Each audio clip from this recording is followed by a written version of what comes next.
জানাবো বিশেষ বিশেষ খবরের দিকে। বিজেপির সর্বভারতীয় সভাপতি কে হতে চলেছে সেদিকে নজর গোটা দেশের। বিজেপির সর্বভারতীয় সভাপতির দৌড়ে গিয়ে সুনীল বানসাল।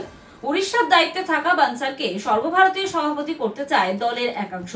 আগামী কয়েকদিনের মধ্যে সর্বভারতীয় সভাপতির নাম ঘোষণা করবে দিল্লি। প্রধানমন্ত্রী হিসেবে শপথ গ্রহণের পর উত্তর পূর্বাঞ্চলের রাজ্যগুলির উপর বিশেষ নজর প্রধানমন্ত্রীর। অসমের থেকেও বেশি বরাদ্দ পেল এবার রাজ্যের উন্নয়নে 989.44 কোটি টাকা দিল কেন্দ্রীয় সরকার।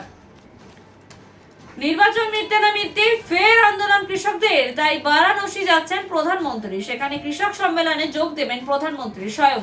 18 জুন সেই কৃষক সম্মেলন হবে, সেই নিয়ে নতুন জল্পনা তুঙ্গে। রাত পোহালেই জামাই ষষ্ঠীতে বজ্র বিদ্যুৎ সহ বৃষ্টির পূর্বাভাস। রাজ্যের 7 জেলায় হলুদ সতর্কতা জারি।